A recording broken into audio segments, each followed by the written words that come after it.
شاید کہ وہ سوچنے پر لگ جائیں. ساء مثلا القوم، بڑی بری مثال ہے. یعنی یہ جو مثال دی، اس سے بری مثال کوئی ہو سکتی؟ کتوں جیسی زندگی. اللہ. اور وہ جو حدیث میں آتا ہے، وہ حدیث تو اگرچہ کہا جاتا ہے ضعیف ہے، کہ الدنیا جیفہ وطلابھا کلاب، یہ دنیا ایسے ہے جیسے مردار ہو اور اس کو کھانے والے کتے ہیں. اس کو کھانے والے نہیں، اس کے طلب کرنے والے. یعنی اس سے مراد دنیا پرست لوگ ہیں، جو دنیا پرستی میں مبتلا ہے. دنیا میں زندگی تو سب نے گزارنی ہے. دنیا میں زندگی گزارنا اور چیز ہے، اللہ کی نعمتوں سے استفادہ کرنا اور چیز ہے. اور دنیا پرستی، اس کو پوجنا اور اسی کے مطابق خواہشات رکھنا اور اسی خواہشات کے مطابق زندگی گزارنا، یہ اور چیز ہے. تو جو دنیا پرست قوم ہوتی ہے، جو اللہ کی آیتوں کو جھٹلا کر زندگی گزارتی ہے، ساء مثلا القوم، ایسی قوم کی مثال بہت ہی بری ہے. الذین کذبوا بآیاتنا، جنہوں نے ہماری آیتوں کو جھٹلا دیا. وانفسہم کانوا یظلمون، اور وہ اپنی جانوں پر خود ہی ظلم کرنے والے تھے. من یہد اللہ فہو المہتدی، جس کو اللہ ہدایت دے دے وہی ہے ہدایت پانے والا. ومن یضلل، اور جس کو اللہ اپنے قانون کے مطابق گمراہی کے رستے پر جانے دے. فاولئک هم الخاسرون، یہی وہ لوگ ہیں جو خسارہ پانے والے ہیں.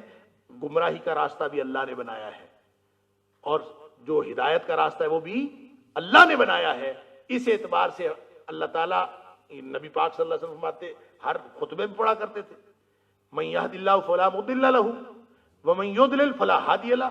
جس کو اللہ ہدایت دے دے اس کو کوئی گمراہ نہیں کر سکتا، اور جس کو اللہ گمراہ کر دے اس کو کوئی ہدایت دینے والا نہیں. اس کا مطلب یہ نہیں ہے کہ اللہ تعالیٰ کو گمراہی پسند ہے، نعوذ باللہ من ذالک، تو اللہ تعالیٰ کچھ لوگوں کو گمراہ کر دیتا ہے. نہیں، اللہ تعالیٰ نے گمراہی کا رستہ اور ہدایت کا رستہ کھولا ہوا ہے. انا ہدیناہ السبیل اما شاکرا و اما کفورا. چاہے کوئی ہدایت کے رستے پر چلا جائے، چاہے کوئی گمراہی کے رستے پر چلا جائے. اب اگر اللہ چاہے تو اللہ یہ جو گمراہی پر رستے پہ جا رہا ہے اس کو روک سکتا ہے نا. اللہ تعالیٰ چاہے تو روک سکتا ہے. اگر وہ روک لے تو امتحان نہ ہو، اس لیے وہ نہیں روکتا، وہ جانے دیتا. یہ معنی ہے اس کا. راستہ اس نے چھوڑا ہوا ہے، وہ اللہ تعالیٰ اس کو نہیں روکتا. انسان اپنی مرضی سے، اپنے کسب سے جاتا ہے جو نیکی کے راستے پر جاتا ہے. تو اصل میں چونکہ گمراہی کا راستہ بھی اور ہدایت کا راستہ بھی اپنے ایجاد کے اعتبار سے اور خلق کے اعتبار سے اللہ کے ہاتھ میں ہے، اس لیے اس فعل کی نسبت اللہ کی طرف کی جاتی ہے کہ جس کو اللہ ہدایت دے دے اس کو کوئی ہدایت دے، اس کو کوئی گمراہ کرنے والا نہیں، اور جس کو اللہ گمراہ کر دے اس کو کوئی ہدایت دینے والا نہیں. یعنی اللہ اس کو گمراہی کے راستے پر جانے دے رہا ہے. کون شخص اس کو روک سکتا ہے؟ قانون، عدل، قانون کے مطابق وہ ادھر جانا چاہے تو جا سکتا ہے، ادھر جانا چاہے تو جا سکتا ہے. اللہ تعالیٰ نے قانون بنایا، لہذا اس قانون کے مطابق جو گمراہی کے راستے پر جاتا ہے فاولئک هم الخاسرون. اللہ اکبر. وَلَقَدْ ذَرَأْنَا لِجَهَنَّمَ كَثِيرًا مِنَ الْجِنِّ وَالْإِنسِ. اب دیکھیں وہی تقدیر کا مسئلہ پھر آ گیا کہ گمراہ کرنا ہے اور ہدایت دینا ہے، یہ اللہ کا کام ہے، یہ بندہ خود کماتا ہے. فرمایا وَلَقَدْ ذَرَأْنَا لِجَهَنَّمَ، ہم نے بہت ساری مخلوق کو پیدا کیا ہے جہنم کے لیے. اللہ اکبر. وَلَقَدْ ذَرَأْنَا لِجَهَنَّمَ، ہم نے پیدا کیا ہے جہنم کے لیے کثیرا من الجن والانس، بہت سارے جنوں اور انسانوں کو ہم نے پیدا ہی جہنم کے لیے کیا. آمین. اللہ تعالیٰ نے جہنم کے لیے پیدا کیا ہے، اس کا مطلب ہے جو جہنم کے لیے پیدا ہوا ہے اور اس کا کیا قصور ہے؟ نعوذ باللہ من ذالک. اصل میں یہ جو لے جہنم ہے نا، اس پہ اہل علم نے دو طرح سے گفتگو کی ہے. بعد میں عرض کر دیتا ہوں ہم عامیوں کے لیے کیا اس میں مفہوم ہے. یہ جو لام ہے نا لے جہنم، اس کے لیے اہل علم کا خیال یہ ہے کہ اس کے دو کیفیتیں ہو سکتی ہیں. ایک تو یہ کہ یہ لام عاقبت کا ہے، اور ایک یہ ہے کہ لام غایت کا ہے. غایت کا ہوگا تو غایت کا مطلب ہوتا ہے مقصد، یعنی اللہ نے پیدا کیا اس وقت مقصد ہی یہ تھا کہ ان کو جہنم میں لے کے جانا ہے، اس لیے پیدا کیا. تو یہ غایت کا ہو تو پھر اس کا مطلب ہوگا کہ اللہ نے پیدا ہی جہنم کے لیے کیا. اور اگر لام عاقبت کا ہو تو اس کا مطلب ہوگا کہ یہ لوگ اپنے اعمال کے انجام میں اور اس کی عاقبت کے طور پر یہ جہنم کے لیے ہے. اور وہ اس کی وجہ کیا ہے، اسباب کیا ہیں؟ ان کے اعمال ہیں وہ جو آگے بیان ہوئے. تو یہ لام عاقبت کا ہے. اکثر اہل علم کا خیال ہے یہ غایت کا نہیں. لیکن اگر غایت کا بھی ہو تو بھی کیا بات ہے، یہ تقدیر کا مسئلہ ہے. اللہ نے ہر ایک کو پیدا کیا ہے. یہ تو ایسے ہی ہے، ایسا ہو ہی نہیں سکتا کہ اللہ تعالیٰ کسی کو پیدا کرے اور پیدا کرتے ہوئے اللہ تعالیٰ اس لیے پیدا کرے کہ میں نے اس کو جہنم میں پھینکنا ہے، میں اس لیے پیدا کر رہا ہوں. یہ اس لیے نہیں ہو سکتا کہ پھر تو امتحان نہیں ہو سکتا نا، پھر امتحان نہیں ہے. اور اگر تقدیر میں ایسا لکھا ہے، اگر اس کو لام غایت سمجھیں، لام عاقبت نہ سمجھیں، یہ لام غایت ہو، جو ہمارے ذہن میں سب سے زیادہ کوئی اپنے مجبور ہونے کا تصور ہو سکتا ہے اس آیت سے، اگر وہی مفہوم لے لیں، اگر وہی لے لیں تو بھی اس کا مطلب کیا ہے؟ اس کا مطلب یہ ہے کہ اس کا تعلق تقدیر کے ساتھ ہے. میں اور آپ اتنے سارے لوگ یہاں بیٹھے ہیں، اللہ تعالیٰ ہم سب کو جہنم سے بچائے، اللہ تعالیٰ ہم سب کو جنت میں جانے والا بنائے. اللہ تعالیٰ تمام مسلمانوں کو، تمام اہل ایمان کو، تمام زندہ مردہ آنے والے تمام مسلمان، اللہ مغفر لنا ولجمیع المؤمنین والمؤمنات والمسلمین والمسلمات الاحیاء منہم والاموات. اللہ تعالیٰ ہم سب کو جہنم سے بچائے اور جنت میں جانے والا بنائے. اگر ہم اس آیت کو اس مفہوم کے تحت لیں جو سب سے زیادہ ہمیں اپنے آپ کو کے اوپر جبر ہوتا ہوا محسوس ہو، اگر ہم وہ لے لیں غایت کا لام لے کے، تو پھر بھی ہم کیسے اندازہ کر سکتے ہیں کہ ہم میں سے کس کو جہنم کے لیے اللہ نے بنایا ہے اور کس کو جنت کے لیے بنایا ہے؟ ہمیں کیا معلوم؟ اگر ہم اس کا مفہوم یہ لے بھی لیں تو اس کا تعلق ہمارے علم کے ساتھ ہے ہی نہیں، اس کا تعلق اللہ کے علم کے ساتھ ہے. اسی کو تقدیر کہتے ہیں. تقدیر اللہ کا علم ہے، اور تقدیر میں اللہ نے کس کو جہنمی بنایا ہے، کس کو جنتی بنایا ہے، ہم اس کے پابند ہیں ہی نہیں.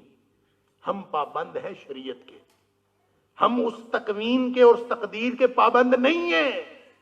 جو اللہ کا علم ہے اور اللہ کے ہاں اللہ ہی کو معلوم ہے، ہمیں جس بات کا علم ہے ہی نہیں، ہم اس کے پابند کیسے ہو سکتے ہیں؟ ہمیں اللہ نے پابند بنایا ہے تو شریعت کا پابند بنایا ہے. ہم تکوین کے پابند بھی نہیں ہیں، ہم تقدیر کے پابند بھی نہیں ہیں. تکوین بھی اللہ کی بنائی ہوئی. میں اپنی مرضی سے مرد نہیں بنا، مجھے اللہ نے بنایا ہے. میں اپنی جو عورت بنی ہے وہ اپنی مرضی سے عورت نہیں بنی. میں اپنی مرضی سے مسلمانوں کے گھر پیدا نہیں ہوا. یہ جو تکوینی امور ہیں، ان تکوینی امور کا تعلق بھی اللہ کی حکمتوں کے ساتھ ہے. تقدیر کے امور کا تعلق بھی اللہ کی حکمتوں کے ساتھ ہے. میرا اس کے ساتھ تعلق ہی نہیں. مجھے اللہ نے فرمایا ہے، مجھے اور آپ کو، ہم سب کو جو حکم ہے، یا ایھا الناس اعبدوا ربکم، تم نے سب نے اپنے اللہ کی غلامی میں زندگی گزارنی ہے، بس بات ختم. یہ شریعت کا حکم ہے. حالانکہ اللہ چاہتا تو ہمیں بھی ویسا ہی بنا دیتا جیسے باقی ساری مخلوق اللہ کی بندگی میں چل رہی ہے. ساری کائنات اللہ تعالیٰ کی بندگی میں زندگی گزار رہی ہے. انسان اور جن بھی اللہ کی بندگی میں ہی زندگی گزارتے. لیکن اللہ نے یہ دو راستے بتا کے تشریعی طور پر شریعت کا حکم یہ ہے کہ اعبدوا ربکم، اس سیدھے راستے پر جانا ہے، اس برے راستے پر نہیں جانا. ہمیں یہ حکم ہے، لہذا ہم اس کے پابند نہیں ہیں. کون جنتی کون جہنمی سوائے اللہ کے کوئی نہیں جانتا. یہ تو ایسے ہی ہے نا، یہ تو غصے اور تحدید کی بات ہے. اللہ کا یہ بیان، یہ ایک غصے کا اظہار ہے. اور یہ ایسے ہی ہے جیسے کوئی ٹیچر کسی کو پڑھا پڑھا کے امتحان سر پہ آ جائیں تو ٹیچر کو پتا ہوتا ہے نا کہ یہ جو کلاس کے 3-4 مشٹنڈے ہیں نا، یہ پاس نہیں ہو سکتے. اس کو پتا ہوتا ہے، لہذا وہ کہتا ہے کہ تم نے تو امتحان ہی فیل ہونے کے لیے دینا ہے. اگر وہ غصے کے ساتھ یہ کہے تو اس کا مطلب یہ نہیں ہے کہ ٹیچر کے ہاتھ میں ان کو فیل یا پاس کرنا ہے، یا ٹیچر ان کو فیل یا پاس ہونے کا حکم صادر کر رہا ہے. وہ حکم صادر نہیں کرنا. اللہ کے ہاتھ میں سب کچھ ہے، لیکن اللہ یہ ان کے ہاتھ میں، ان کے کسب میں، ان کو شرعی طور پر جن امور کا پابند بنایا ہوا ہے، ان کے کردار کے مطابق غصے کا اظہار ہے کہ اتنے موقع دیے بنی اسرائیلیوں کی بات ہے نا، اتنے مواقع دیے، لیکن بہت ساری دنیا تو ایسی ہے جو گویا جنت کے لیے اور اللہ کی نعمات کے لیے پیدا ہی نہیں ہوئی، وہ پیدا ہی جہنم کے لیے ہوئے. اللہ وجہ اس کی، سبب اس کا اللہ کا حکم نہیں ہے. سبب کیا ہے؟ اگلی آیت کے اگلے حصے میں آ رہا. سبب کیا ہے؟ وَلَقَدْ ذَرَأْنَا لِجَهَنَّمَ، یعنی سخت غصے اور تحدید کی بات ہے. اور پھر اگر اس کو لام عاقبت کا سمجھ لیا جائے تو بات سمجھ میں آ جاتی ہے کہ کچھ اعمال کے بدلے میں ان کو انجام کے اعتبار سے جہنم ملے گی، لے جہنم، یہ معنی اس کا۔ کثیر من الجن والانس، بہت سارے جنوں انسانوں کو، یہ کون لوگ ہیں؟ فرمایا لہم قلوب لا یفقہون بہا، یہ ہے وجہ۔ لہم قلوب، ان کو دل تو ملے ہوئے ہیں، اللہ نے دل عطا فرمائے ہیں، لا یفقہون بہا، وہ کوئی بات سمجھنے کو نہیں دیتے، سمجھتے ہی نہیں بات۔ ولہم اعین، آنکھیں ان کی ہیں، لا یبصرون بہا، اسے دیکھتے نہیں۔ وَلَهُمْ آذَانٌ لَا يَسْمَعُونَ بِهَا، ان کے کان بھی ہیں لیکن وہ اس سے سنتے نہیں ہیں۔ اللہ اکبر۔ اولئک کالانعام بل ہم اضل، یہ ہے وجہ جہنم میں جانے کی، اللہ کا حکم نہیں ہے۔ اللہ نے تو پیدا کیا ہے، اللہ نے تو دونوں راستے کھلے رکھے، اب جہنم میں جانے کی کیا وجہ ہے؟ دل و دماغ اللہ نے دیے ہیں، سوچتے نہیں، آنکھیں دی ہیں، دیکھتے نہیں، کان دیے ہیں، سنتے نہیں ہیں۔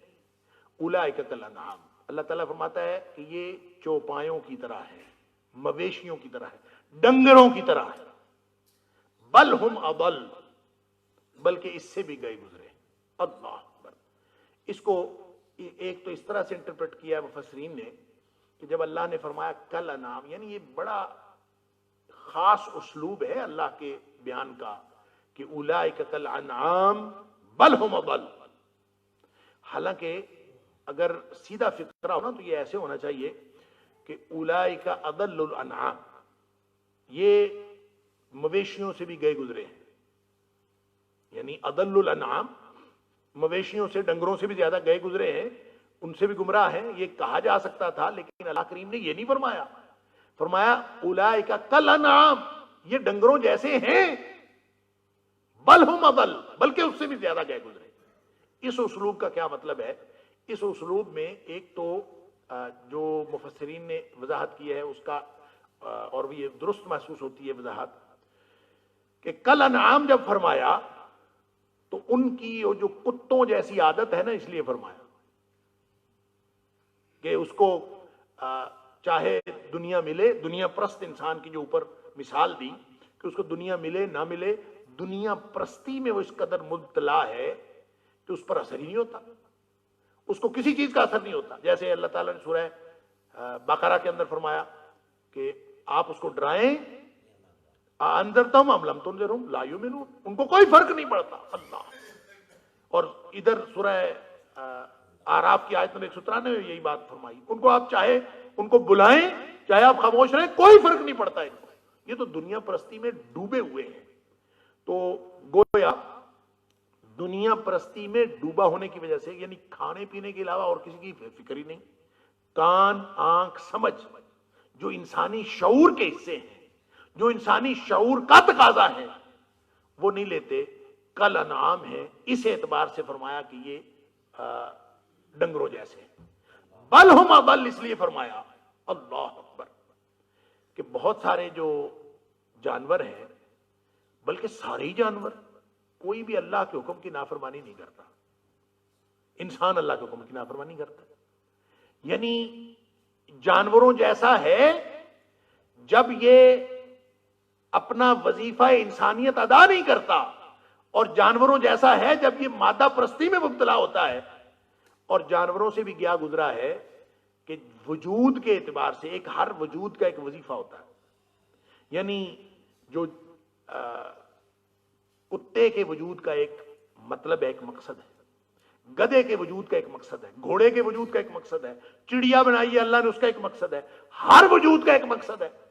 اور جو بھی وجود اللہ نے دنیا میں پیدا کیا ہے، ہر وجود اپنا وظیفہ وجود ادا کر رہا ہے، سوائے انسان کے۔ گدھے نے کبھی اللہ کے حکم کی نافرمانی نہیں کی، گھوڑے نے کبھی اللہ کے حکم کی نافرمانی نہیں کی، چڑیا، کوا، جاندار، سارے کے سارے اللہ نے جو ان کی فطرت رکھ دی وہ نافرمانی کر ہی نہیں سکتے۔ نافرمانی کرتا ہے تو انسان کرتا ہے، یا یوں کہہ لیجئے کہ جو مقام اللہ نے گھوڑے کا بنایا ہے، گھوڑا اپنے مقام سے نہیں گرتا، گدھا اپنے مقام سے نہیں گرتا، گرتا ہے تو انسان اپنے مقام سے گرتا۔ اس لیے یہ تو جا کے جڑی بوٹیوں کو پوجنا شروع کر دیتا ہے، پتھروں کے سامنے ماتھا ٹیکنا شروع کر دیتا ہے، اس کو یہ سمجھ نہیں آتی کہ میرا مقام اللہ نے کیا بنایا تھا، میری فضیلت کیا تھی، اور اس کو اللہ نے تکریم کیا دی تھی، وَلَقَدْ كَرَّمْنَا بَنِي آدم، اس کو لقد خلقنا الانسان فی احسن تقویم، یہ شاندار وجود رکھنے کے باوجود ثم رددناہ اسفل سافلین، کیا بلندیاں ہیں اور کیا پستیاں ہیں، اس کو پتہ ہی نہیں ہے اپنے وجود کا، اس اعتبار سے بل ہم اضل۔ اور یہ صحیح انٹرپریٹیشن ہے۔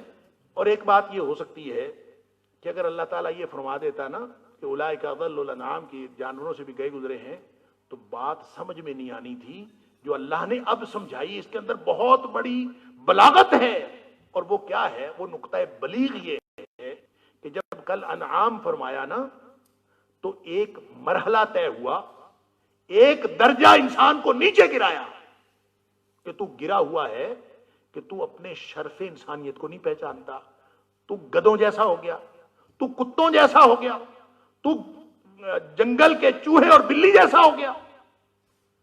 پھر فرمایا بل ہم اضل، تو ان جیسا بھی کیسے ہو سکتا ہے؟ وہ اپنا وظیفہ وجود ادا کرتے ہیں، تو وظیفہ وجود ادا نہیں کرتا، تم دونوں ایک جیسے کیسے ہو سکتے ہیں؟ وہ جنگل کا چوہا اور بلی تجھ سے بہتر ہے، وہ درندے تجھ سے بہتر ہیں، وہ بھیڑیے تم سے بہتر ہیں جو جنگل میں پھر رہے ہیں، اس لیے کہ وہ اپنا وظیفہ وجود ادا کرتے ہیں، تو وظیفہ انسانیت ادا نہیں کرتا، اور تجھے تو ذمہ داریاں دی ہیں تو ادا نہیں کرتا، ان کو جو ذمہ داریاں دی ہیں وہ اللہ کے حکم سے سر منہ انحراف نہیں کرتے۔ اس لیے اور پھر تو جس طرح اللہ کو چھوڑ کر در در پہ جھکتا ہے، کوئی جانور تو نہیں جھکتا، لہذا تو ان کے برابر کیسے ہو سکتا ہے؟ گویا جانوروں کا استحقاق مجروح ہو جاتا اگر اللہ بل ہم اضل نہ فرماتا، تو بل ہم اضل، ان سے بھی گئے گزرے ہیں۔ اللہ اکبر، اولئک هم الغافلون۔ حقیقت بات یہ ہے کہ ان کو علم ہی نہیں کہ یہ اصل میں کیا تھے، یہ غافل لوگ ہیں، غفلت میں پڑے ہوئے۔